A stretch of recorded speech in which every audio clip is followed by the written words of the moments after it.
लोकसभा में विपक्ष के नेता और कांग्रेस सांसद राहुल गांधी ने एक बार फिर 2024 के लोकसभा चुनाव को लेकर गंभीर आरोप लगाए हैं। उनका दावा है कि इस चुनाव में व्यापक स्तर पर गड़बड़ियां हुई है और ये पूरी प्रक्रिया संदेह के घेरे में है। राहुल गांधी ने कहा, हकीकत ये है कि भारत की चुनावी प्रणाली लगभग निष्क्रिय हो चुकी है। जो सरकार आज सत्ता में है वो बहुत ही सीमित बहुमत के साथ आई है। यदि कुछ सीटों पर नतीजे अलग होते तो नरेंद्र मोदी आज प्रधानमंत्री नहीं होते। You will see the shockwave that is going to go through the electoral system when we release this data. It's literally like an atom bomb. Because the truth, my friends, is that the election system in India is already dead. Please remember one thing. The Prime Minister of India is the Prime Minister of India with a very slim majority. If 10, 15 seats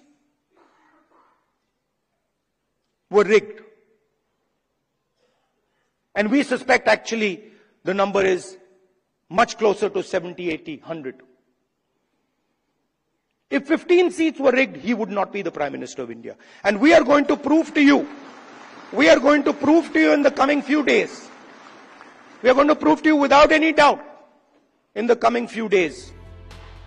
Rahul Gandhi ने ये भी कहा कि उनके पास इस कथित गड़बड़ी के पक्के सबूत मौजूद हैं और वे इसे सार्वजनिक करने के लिए तैयार है। उन्होंने 5 अगस्त को बेंगलुरु में एक बड़े विरोध प्रदर्शन का ऐलान किया है, जहां वे चुनाव आयोग को ये सबूत सौंपने की बात कर रहे हैं।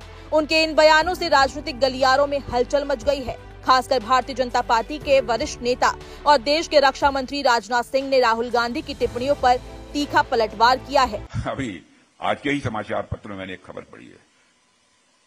राहुल जी कहते हैं कि चुनाव आयोग वोट चोरी कर रहा है, सीधे सीधे आरोप लगाया है। जबकि चुनाव आयोग भारत की एक ऐसी संवैधानिक संस्था है, बहनों भाई, इसमें कहीं दो मत नहीं है, जिसकी एक अपनी साख है, जिसकी एक अपनी विश्वसनीयता है।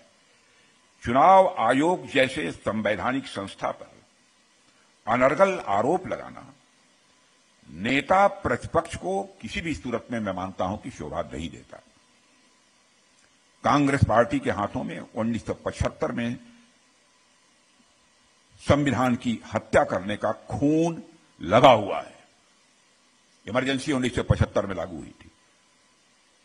संविधान के साथ कैसा क्रूर मजाक किया गया है। मैं समझता हूं कि भारत का एक एक जागरूक नागरिक अच्छी तरह से परिचित है। उनके मुंह से ऐसे निराधार और उल्टे बयान ये शोभा नहीं देते हैं।